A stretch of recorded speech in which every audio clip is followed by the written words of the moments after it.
Bienvenue sur la FM 100.9, c'est Rendez-vous avec le retour cette semaine de la politique avec Gilles Charles. Gilles, bonjour.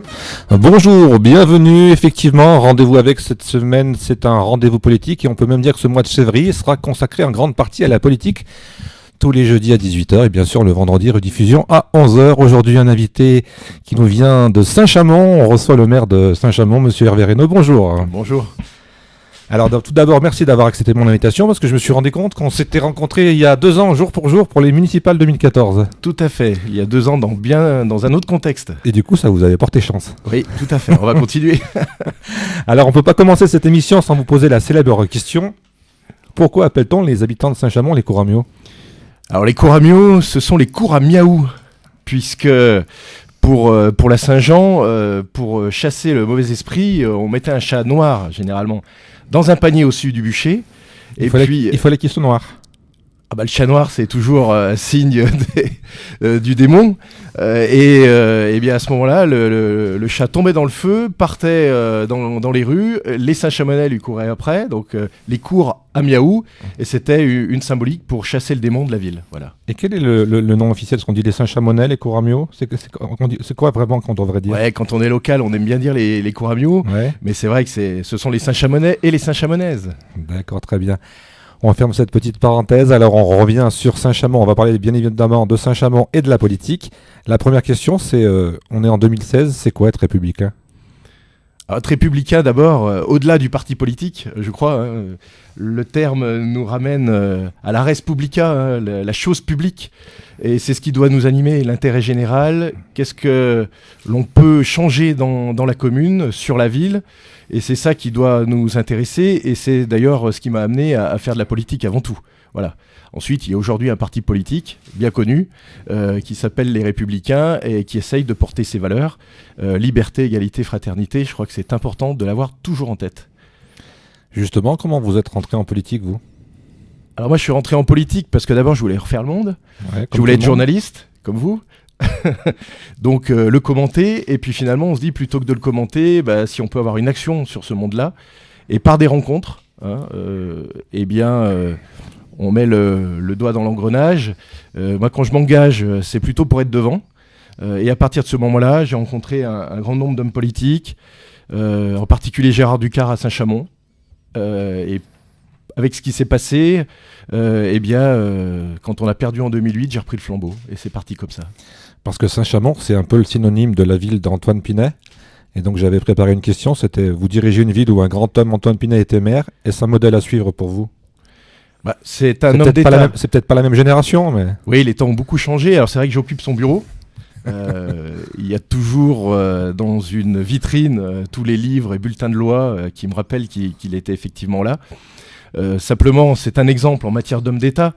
Moi j'ai une démarche plus gaulliste que lui à l'époque, mais le bon sens populaire, le bon sens local, c'est peut-être ce qui nous transmet encore aujourd'hui et qui est nécessaire de conserver. C'est vrai que c'est amusant qu'en 2016 on se réfère toujours au général de Gaulle, surtout pour vous êtes la nouvelle génération, et puis Antoine Pinet était presque plus proche de Gaulle à l'époque, non ?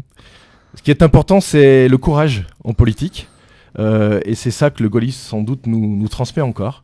Savoir s'exposer, savoir modifier les règles, savoir faire bouger les lignes, faire bouger l'administration, répondre aux événements. Je crois que c'est ça que le gaullisme nous transmet aujourd'hui. C'est pour ça que ça reste très actuel.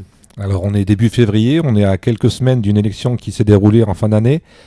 On revient donc sur les élections régionales. Comment vous avez vécu cette campagne, vous n'étiez pas candidat ? Oui, je n'étais pas candidat, on ne peut pas être candidat à tout. Par contre, moi j'ai travaillé pendant 7 ans à la région, donc je connais bien de l'intérieur cette maison. Une région qui aujourd'hui s'agrandit, Auvergne-Rhône-Alpes, qui prend de nouvelles compétences, donc c'est très important, un budget de plusieurs milliards d'euros. C'est une des plus grandes régions d'Europe. Hein. Tout à fait. Donc il faut que cette région sache notamment mieux contractualiser avec les communes, faire confiance aux élus locaux, il faut retrouver du dynamisme, parce qu'il faut le dire, à la région aujourd'hui, la technocratie a un peu pris le pas sur le politique, et il faut retrouver du dynamisme, de la réactivité, et c'est pourquoi j'ai soutenu Laurent Wauquiez, en particulier entre les 2 tours, lorsqu'il est venu à la rencontre des chefs d'entreprise sur la vallée du Gier. Alors, on cherche un nom pour cette nouvelle région. Est-ce que vous avez un avis, vous ? Auvergne-Rhône-Alpes ou Rhône-Alpes-Auvergne me semble très bien. Parfois, il ne faut pas se compliquer la vie. Et en tout cas, la vallée du Gier et Saint-Chamond ont un rôle à jouer au cœur de cette région et un maillon fort entre Saint-Étienne et Lyon. Donc, je serai très attentif à ce que les dossiers locaux avancent. Et justement, quelle est la place de cette vallée du Gier dans cette grande région ? Eh bien, elle doit être centrale. Elle est visible, cette vallée ? Pas suffisamment. Ouais. Donc on le voit bien entre les deux agglomérations lyonnaises et stéphanoises, il y a beaucoup de choses à faire. Aujourd'hui, la vallée du Gier est affichée dans le pôle métropolitain comme vraiment le trait d'union à développer.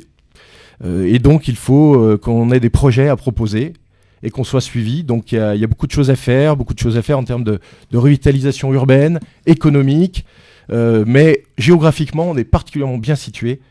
Et si Lyon et Saint-Étienne veulent continuer à se développer, il faut que ça passe aussi par Saint-Chamond et la vallée du Gier. Vous êtes la liaison entre Lyon et Saint-Étienne. On est la liaison, on est le trait d'union. Donc il faut que les entreprises, elles s'arrêtent.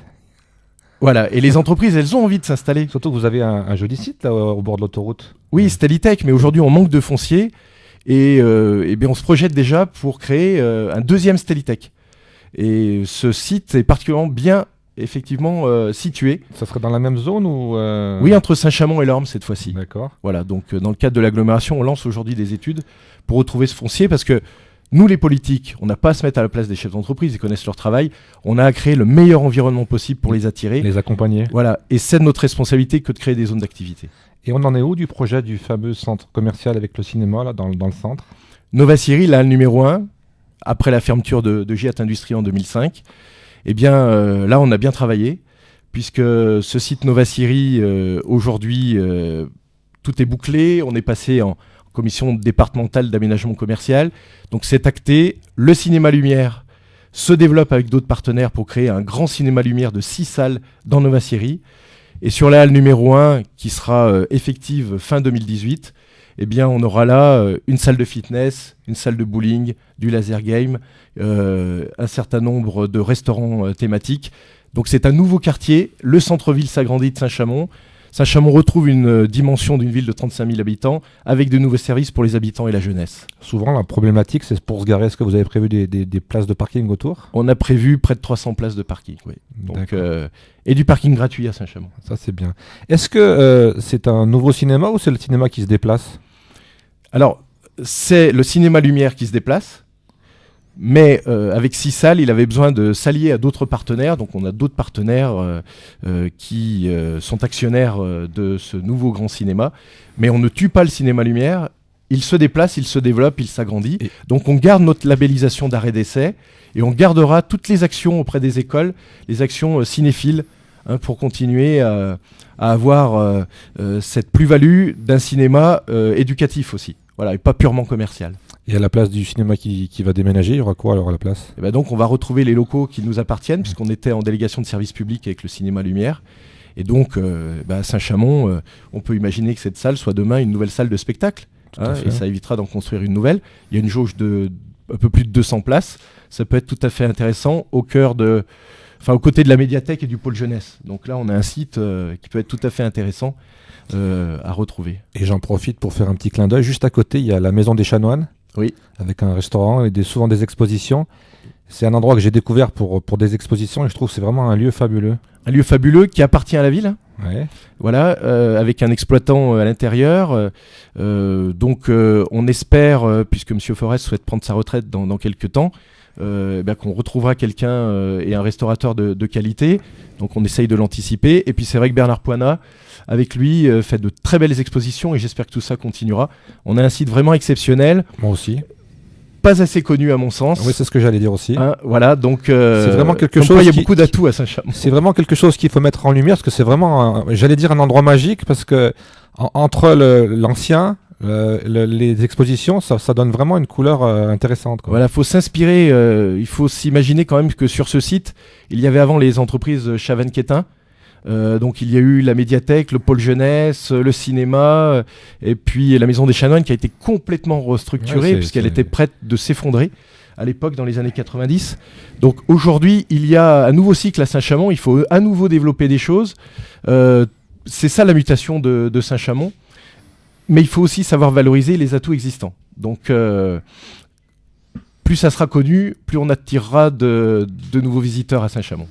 Alors moi qui suis entre Saint-Chamond et Saint-Étienne, j'habite à Terre-Noire, je suis né à Terre-Noire, et j'ai pas l'impression qu'il y ait beaucoup de synergie entre les deux villes. Est-ce que je me trompe ? Alors, il n'y en avait pas suffisamment. Avec Gaël Perdriau, on est ensemble à l'agglomération et on essaye vraiment d'avoir un développement équilibré, cohérent, harmonieux entre nos deux communes, puisque l'un et l'autre, on a le même objectif et on souhaite tous ensemble développer nos centres-villes, donner plus de rayonnement à nos communes, et on le vit ensemble entre Saint-Étienne et Saint-Chamond et Saint-Étienne Métropole, voilà, qui est aujourd'hui notre vrai support de développement. On parle de Saint-Étienne Métropole, justement. La question, c'est que pensez-vous de ces grandes concentrations de communes comme Saint-Étienne Métropole ? Donc, c'est un mal nécessaire ou un bien obligatoire ? Aujourd'hui, déjà, la loi nous oblige à nous organiser, puisque la loi, les lois NOTRe, MAPTAM, etc., du gouvernement actuel, ont généré des regroupements de régions, plus de 13 régions, donnent de nouvelles compétences aussi aux agglomérations, Saint-Étienne Métropole depuis le 1er janvier et communauté urbaine, demain peut-être métropole. Donc, face à cela, il faut s'organiser. Donc, on a mis en place un modèle stéphanois avec un grand S, qui laisse la main aux communes, mais qui fait en sorte qu'ensemble on soit plus fort, une agglomération forte avec des communes fortes. Donc on cherche vraiment dans le détail à continuer à donner les moyens aux communes de se développer et garder la proximité, tout en donnant un rayonnement à l'agglomération. Donc le paysage institutionnel français est maintenant comme ça, donc c'est un mal nécessaire. Mais derrière, il faut en faire une opportunité et un bien pour tous. Donc c'est comme ça qu'on s'organise pour être ensemble plus fort avec les 45 communes et peut-être, dans quelques mois, encore d'autres communes qui nous rejoindra, puisque le préfet, dans le cadre de son schéma intercommunal, risque de rajouter des communes au sein de l'agglomération. C'est le préfet qui décide. Là, ça sera le préfet qui décidera des nouveaux contours de l'agglomération. Et justement, vous êtes vice-président en métropole. Quel est votre rôle ? Alors mon rôle, je suis premier vice-président chargé du personnel, des synthèses financières, des marchés publics. Donc un rôle très prenant, tant sur le dialogue social face parfois à l'inquiétude des personnels et qui doivent rendre le meilleur service public aussi. Et puis les finances de l'agglomération, où on a une ambition avec plus de 400 millions d'euros sur le mandat. Ça participe de la croissance locale. Nos travaux, ce sont des chantiers pour les entreprises. Donc c'est un rôle important au sein de l'agglomération. Et j'essaye de donner les moyens par des économies de fonctionnement, par une volonté de ne pas augmenter les impôts, de donner quand même les moyens aux 45 communes de réaliser leurs projets. C'est un rôle de gestion ou c'est aussi un rôle de décision ? C'est un rôle de décision et de gestion, puisque les décisions, il faut les prendre, il faut avoir des projets, il faut avancer, et il faut être bon gestionnaire, parce que autrement, on n'a pas les moyens de ses ambitions. Et vous aviez fait quoi comme étude pour gérer les comptes ? Vous étiez comptable ?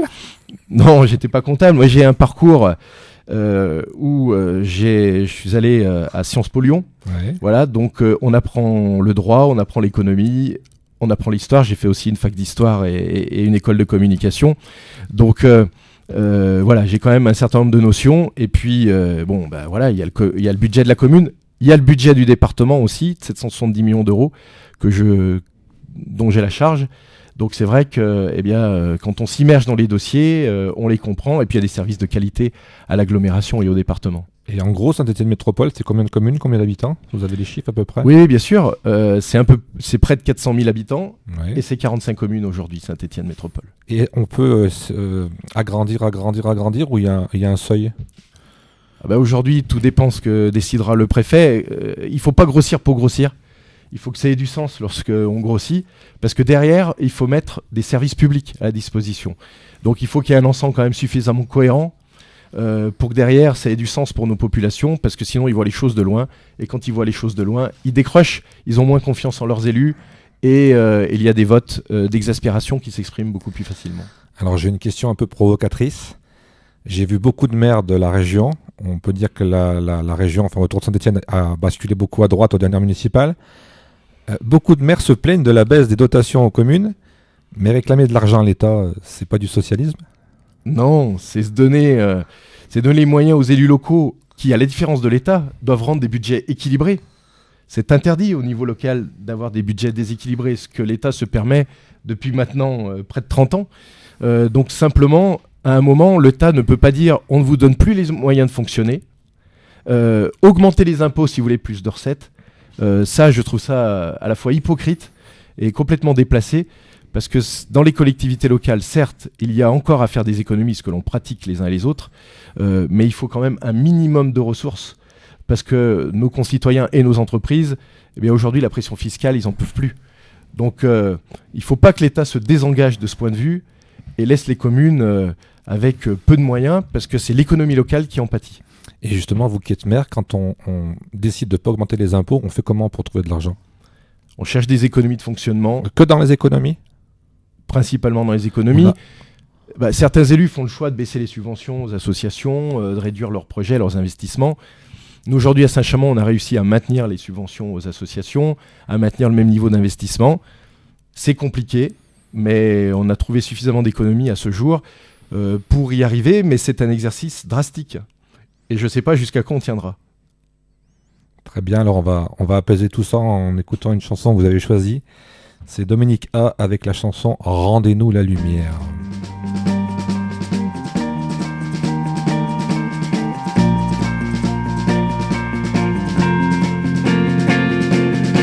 On voit des autoroutes, des hangars, des marchés, de grandes enseignes rouges et des parkings bondés.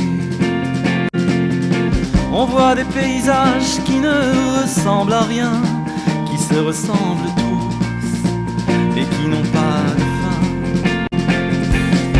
Rendez-nous la lumière, rendez-nous la beauté.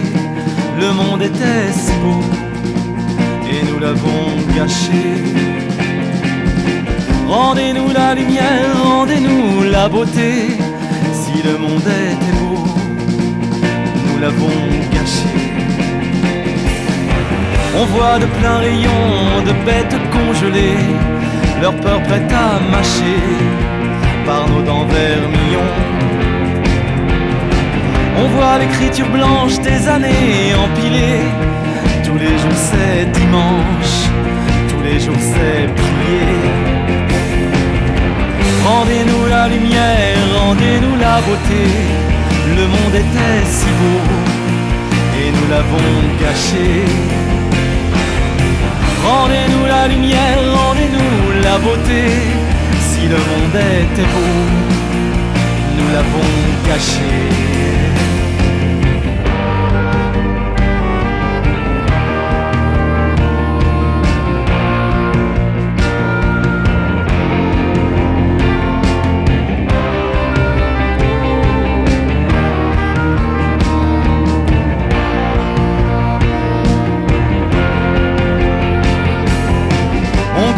Mensonges des cieux embrigadés, tant de vies sacrifiées pour du cristal qui ronge.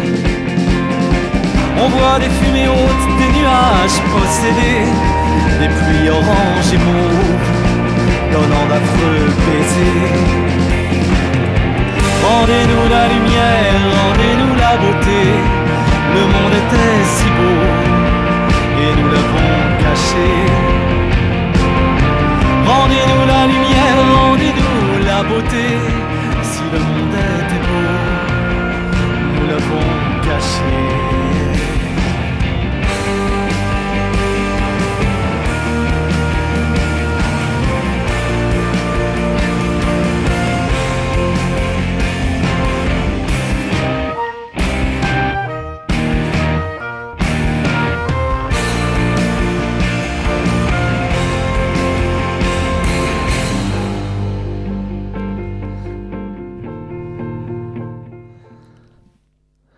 Voilà la pause musicale avec Dominica. Alors pourquoi ce choix, monsieur le maire ? Alors j'aime beaucoup Dominica, j'aime beaucoup la nouvelle scène française en fait, Alex Baupin, Florent Marchais, tout un tas de chanteurs de ce type-là, comme j'ai beaucoup Noir Désir à l'époque, etc. Bon, dans le même registre anglo-saxon aussi, Velvet Underground, tout ça, j'ai beaucoup écouté, j'écoute beaucoup, chansons à texte, l'émotion, voilà, les états d'âme, et puis une vision de notre société, donc voilà, c'est pour ça que ça berce mes moments de détente. Alors je sais qu'il y a un ancien pilote de Formule 1 qui est originaire de Saint-Chamond. Est-ce qu'il y a beaucoup d'artistes qui sont originaires de Saint-Chamond? Aujourd'hui, c'est plus compliqué. On a quelques grandes figures, mais qui datent maintenant un petit peu. Donc, j'espère que Saint-Chamond, demain, va générer de nouveaux talents. Il y a des talents locaux, mais à l'échelle nationale, ça devient un petit peu plus compliqué d'en distinguer aujourd'hui à Saint-Chamond. Mais bon, voilà, il va y avoir une nouvelle génération qui va émerger là. On peut peut-être faire un petit clin d'œil à une jeune fille qui chante magnifiquement Piaf et qui est à l'école avec vous? Oui, Sophie Giaconelli, c'est très belle artiste. Voilà, bien que je crois qu'elle va revenir sur Saint-Chamond. Elle avait pris un peu de hauteur à la Valangier, je crois, pas très loin. Mais c'est une très belle artiste et elle chante magnifiquement. Elle a une voix extraordinaire. Elle aussi, elle mérite d'être connue beaucoup plus encore. Au niveau des festivals, qu'est-ce qui est de beau à Saint-Chamond? Alors, qu'est-ce qu'on peut découvrir? Moi, je connais la rue des artistes. Oui, c'est le festival phare. D'ailleurs, l'agglomération soutient aussi ce festival. L'équipe de Jean-François Kluft, de Mustapha Keroua, à tout le monde. Donc le festival La Rue des Artistes au mois de juin, musique du monde, 15 000 spectateurs l'année dernière, dans le jardin des plantes de la ville de Saint-Chamond. Donc on soutient beaucoup ce festival. C'est important aujourd'hui. Mais à Saint-Chamond, il y a une kyrielle d'associations aussi, une kyrielle d'événements culturels et sportifs dans l'année. Donc là aussi, autant le faire savoir. Moi, j'ai participé en tant que, pas exposant, mais en tant que visiteur à la Biennale des aquarelles. Oui, c'est tous les 2 ans et j'ai trouvé ça, c'est un formidable rendez-vous. Oui, magnifique. On aura samedi l'Assemblée Générale, l'Entente Artistique, Laurent Marion, toute son équipe. Là aussi, très belle qualité. On a eu le vernissage samedi dernier du salon traditionnel aussi d'art et couleur. Sur un autre registre. Non, on a de très belles choses et c'est vrai que cette Biennale de l'aquarelle est de très, très grande qualité. Donc finalement, il y a beaucoup de choses à Saint-Chamond. Au niveau sportif aussi. On va y revenir. On va y revenir. On va y revenir. Et j'ai juste une dernière chose pour le côté spectacle. On est dans le mois des arts burlesques à Saint-Étienne, puisque ce sera à partir du 21 février. Vous êtes partenaire maintenant des arts burlesques, puisqu'il y a le tremplin, je crois, des jeunes artistes ce samedi au Théâtre de l'Espinoche. Tout à fait. Au Théâtre de l'Épinoche, donc partenariat avec les arts burlesques, d'où les relations avec Saint-Étienne. Finalement. Oui, on y revient. Voilà, et mon adjointe Stéphanie Calassura à la culture a vraiment prôné ce rapprochement. Elle a eu bien raison et ça attire aussi un nouveau public. Avec Coessi également, une association Saint-Chamonnaise. Monsieur Cornillon. Voilà, Jean-Jacques Cornillon, Françoise Boissonnat. Je crois que l'humour, le spectacle, one-man show, humour, art burlesque, c'est une façon aussi de prendre la distance sur le monde d'aujourd'hui, passer un bon moment et avoir de la qualité artistique. Voilà, on y arrive par ce type de partenariat. J'allais vous dire, est-ce que le public est différent entre Stéphanois et Saint-Chamonnais? Et je vais même compléter, est-ce qu'il y a une différence de sensibilité, de fait entre les Stéphanois et Saint-Chamonnais? On a tous une culture populaire. Et Coramio, pardon. Ouais, on a tous une culture populaire, une culture ouvrière peut-être encore plus prononcée à Saint-Chamond. Voilà, et c'est ce qui rend les gens très sympathiques d'ailleurs, et très humbles et très chaleureux. Voilà. Vous savez que j'ai fait quand même 2 ans d'école à Saint-Chamond, moi. Oui, on est vous êtes à bonne école. J'étais à Sainte-Anne. À bonne école. Il faut dire qu'à Saint-Étienne, il ne me voulait plus. Ah, ça. On a parlé des arts burlesques, on a parlé de sport, alors on va y venir. J'ai eu un petit tacle l'autre jour, je recevais M. Nicolin et il me disait que pour le basket, c'était Roanne les meilleurs. Vous avez une réaction? Oui, bon, il n'avait pas pris le temps de regarder le classement. Mais moi, je souhaite surtout que les 2 équipes, Chorale de Roanne et Saint-Chamond Basket Vallée du Gier, se maintiennent cette année en Pro B. Nous, on est des jeunes promus. Beaucoup de choses qui montent à Saint-Chamond. Ça bouge finalement à Saint-Chamond. Voilà, phase ascendante. On en parle peu, mais ça bouge à Saint-Chamond. Pas suffisamment, je compte sur vous. On est là pour ça. Mais cette année, moi je me réjouis. Saint-Chamond qui a battu déjà 2 fois la Chorale en Leaders Cup et en championnat. Je crois que véritablement l'équipe d'Alain Tinet, on a un très bon coach, cette année, je crois, est au-dessus de l'équipe de Roanne. Ouais. Donc on va donner un droit de réponse à M. Nicolas. C'est la réalité. D'ailleurs, j'en profite normalement, on est en contact, on devrait recevoir dans les semaines qui viennent le président de la Chorale de Roanne, M. Pérez, qui m'a donné son accord. D'accord. Donc on reviendra sur le basket. Encore une fois que les 2 équipes se maintiennent, mais c'est vrai que Saint-Chamond vient de gagner à Bourg-en-Bresse. Très beau résultat. au classement est au-dessus de la chorale, se déplace à Hier-Toulon ce vendredi, et puis ensuite on reçoit, avec les nouvelles tribunes à Bouloche, on vient d'installer de nouvelles tribunes, on reçoit Fos-sur-Mer le 12 février, la ville parraine. Je vous invite à venir. Bien, très bien, c'est noté. Et au niveau football, on en est où à Saint-Chamond? Moi, j'ai connu la grande époque du COSC. Oui, le Saint-Chamond Foot, né de la fusion de plusieurs clubs, ce qui en fait le plus grand club de la Loire en termes de licenciés, 700 licenciés, est monté cette année en honneur régional. Donc voilà, des partenariats avec l'ASS, parce que je crois qu'en tant qu'élu, il faut qu'on ait une vision de l'organisation du sport dans l'agglo. D'ailleurs, pour la première fois cette année, l'agglomération vient de mettre en place une aide pour le sport de haut niveau, avec 5 sports co. Le football, mais bien sûr, c'est l'ASS. Le basket, c'est Saint-Chamond-Vallée-du-Gier qui devient le club de la métropole. Le volleyball, et là aussi, on a une belle équipe féminine en National 2. Et puis, le rugby, bien sûr. Et le handball, où on a un beau club de la Vallée du Gier aussi. Donc c'est vrai qu'il faut trouver des partenariats aussi. Donc Saint-Chamond Foot a une ambition, mais bien sûr en lien avec l'ASS qui est notre club de cœur à tous. Alors on a parlé de la mairie, vous êtes aussi au conseil départemental. Est-ce que c'est deux mandats totalement différents, conseiller départemental et maire? Sont des mandats très complémentaires en fait, parce que ce sont des mandats locaux. Donc ça me donne une vision très panoramique des choses. Et en fonction des compétences du département de l'Agglo et de la mairie, ça me permet de beaucoup aider ma commune, de peser et de trouver beaucoup de complémentarité aussi au niveau des dossiers. Donc de la main gauche, je vous demandais quelque chose, et de la main droite, vous l'acceptez? Exactement. Voilà. Donc, vous voyez par exemple pour l'école d'infirmière, nouvelle école d'infirmière rentrée 2017 qui s'installe justement sur le site aussi de Nova Syrie, eh bien on avait... Pour boucler le financement et la réalisation de ce projet, on avait besoin de financement. L'agglomération s'est impliquée en apportant 1 million d'euros. Premier investissement d'enseignement supérieur au-delà de la ville de Saint-Étienne. Ça a permis de boucler les choses et de réaliser cette belle école. Sans ça, ça ne marchait pas. Voilà. Ça démarre quand alors cette école-là? Rentrée 2017, la nouvelle école. Donc les travaux commencent dans quelques semaines. Proche, Nova Syrie identique. On n'aurait pas pu sans l'apport des uns et des autres. Le basket aussi, aide de l'agglo, aide du département, aide de la ville. Sans ça, le club n'aurait pas eu le budget suffisant pour se maintenir, bien que ça reste un des plus petits budgets de la poule. Alors je l'ai dit, conseiller départemental, mairie, Saint-Étienne Métropole, ça fait pas un peu beaucoup? Ça fait beaucoup si on fait pas son boulot.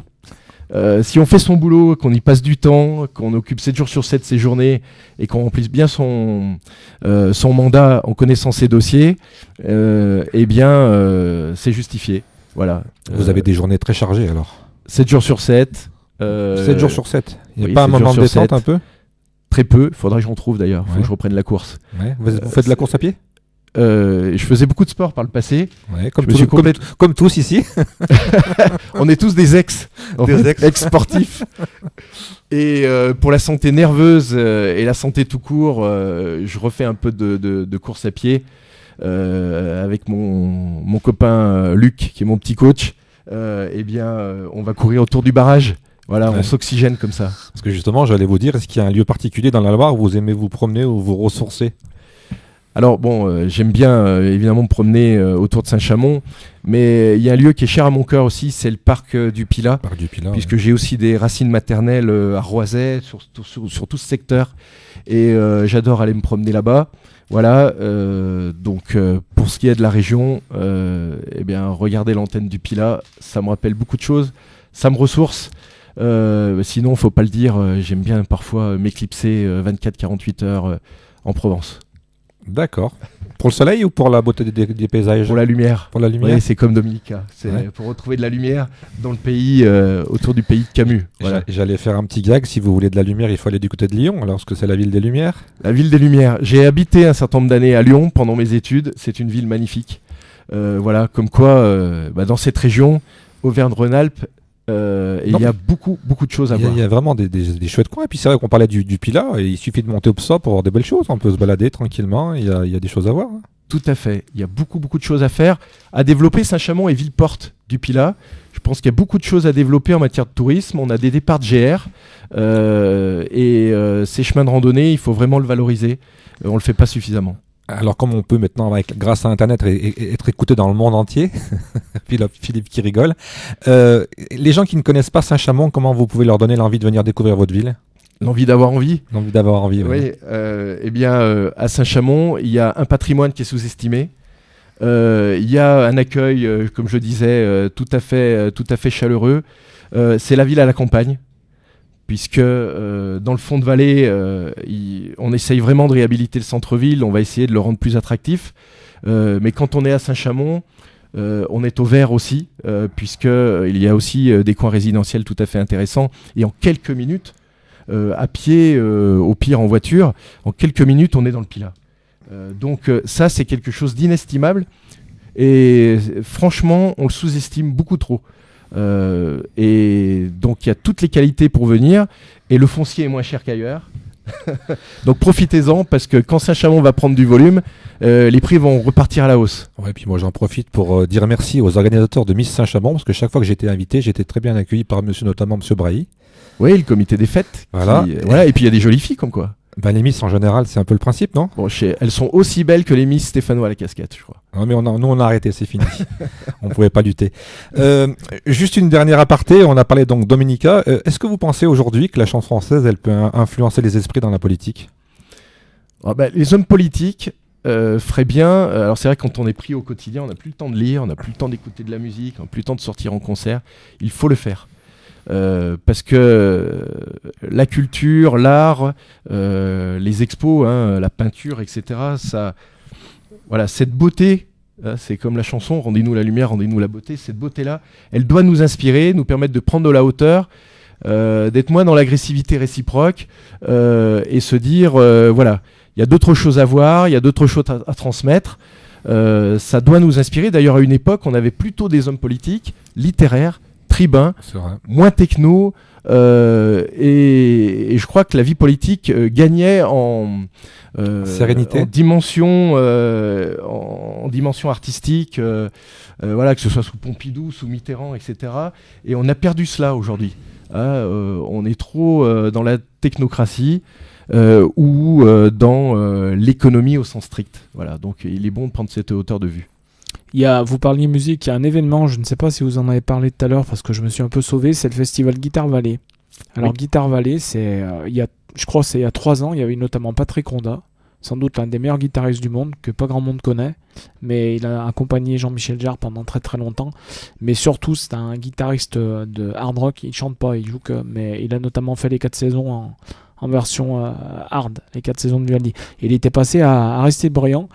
Et c'est vrai qu'il y a des fois des spectacles qui se passent où on n'est pas forcément au courant. Donc voilà. Oui, Guitare Vallée, on est en plein dedans. On a eu samedi dernier la nuit du blues. Ouais. Pour ça que je vous en parle. D'ailleurs, un partenariat là, avec la ville de Rive-de-Gier, parce qu'à l'échelle de la vallée aussi, on essaie vraiment de se fédérer. Et pour relancer un petit peu le festival, qui s'était un petit peu assoupi, on a lancé samedi dernier un magnifique concours de guitare pour les plus jeunes. Et il y a eu de très très belles choses.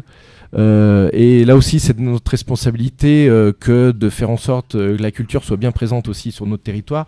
On a relancé la fête de la musique aussi, qui avait disparu à Saint-Chamond. Donc on a eu une tête d'affiche en lien avec le Festival des artistes qui se passait le même week-end San Severino l'année dernière. Et cette année, je vous le donne en scoop, on aura Axel Bauer à Saint-Chamond. Voilà. Sur la place de la Liberté, et on aura une belle saison culturelle aussi l'année prochaine. Il revient, il tourne, Axel Bauer. Voilà, il retourne, il va faire une tournée nationale. Avant dans la partie. Voilà, donc on l'aura pour la fête de la musique à Saint-Chamond sur la place de la Liberté en 2016. Bon, vous n'êtes pas venu pour rien, on a un scoop alors. Oui. On va finir avec la question qui tue. Il va y avoir les primaires dans votre parti. Est-ce que vous avez fait votre choix ? Pas encore, vous savez, je lis les livres, je lis les programmes, je note les engagements des uns et des autres. Vous savez, pour moi, les partis politiques participent à la vie politique nationale, c'est normal. Il y a beaucoup de talent dans les différents partis. Tant mieux si aujourd'hui il y a du débat, puisque un parti politique, ça doit être pas simplement une écurie présidentielle, ça doit être aussi l'occasion du débat. Par contre, vis-à-vis des partis, j'ai toujours une certaine distance. Donc, j'attends de voir, j'écoute, voir les engagements et ce qui aura pu être dit sera fait ensuite. Donc j'essaye de voir aussi l'authenticité des différents candidats quant à leurs propositions. Donc voilà, on a quelques mois pour se décider. Très bien, alors on peut pas finir cette émission sans faire un petit clin d'œil, je pense que Philippe sera d'accord. On a un ami à nous qui était aussi dans la radio il y a quelques années, qui va forcément écouter l'émission et qui travaille chez vous. Donc on lui fait un clin d'œil à monsieur Julien Dumont, monsieur Jean-Olivier Moreau. Oui, il travaille au service reprographie, c'est l'occasion de le saluer. Voilà. Voilà, un grand professionnel aussi. Mais vous savez, la radio, moi j'étais au collège, j'animais le hit des potes de Jean Rostand, le collège Jean Rostand en 4e. Donc vous faites un métier formidable et j'espère que vous aurez de plus en plus aussi d'auditeurs. En tout cas, merci pour votre émission. Et on s'autorise à penser dans les milieux autorisés que vous avez également fait de l'animation à Feu Radio Jarret FM. Voilà, à Jarret FM, effectivement, parce que la radio, la presse écrite, je crois que c'est le meilleur vecteur d'information. Sans doute beaucoup plus que la télé. Avec l'ami Pat François à qui nous passons un petit coucou également. Alors, Corentin Chamonix, un Corentin Chamonix qui nous écoute maintenant du côté de Roche-la-Molière. Et puis j'en profite aussi pour vous dire que avec la magie d'Internet, on a créé une page spéciale pour l'émission sur Facebook qui s'appelle donc Rendez-vous avec. Vous pouvez y retrouver les photos, notamment les photos de Hervé Picard, les vidéos et tous les liens pour écouter l'émission sur YouTube. Voilà, on a été complet, on a parlé un peu de Saint-Chamond, il faudra revenir pour compléter. Volontiers. Merci beaucoup d'être venu en tout cas. Merci à tous. Ça me fait beaucoup de joie de recevoir des maires de la région. Vous êtes le 4e ou le 5e, je crois, puis il y en a d'autres dans la liste. Rendez-vous la semaine prochaine, on sera encore avec la politique la semaine prochaine. Merci Philippe, bonne semaine et encore merci Monsieur Reynaud. Merci de votre accueil. Brother man nowadays living in the ghetto where the danger's sure enough real. Well, when he's out late at night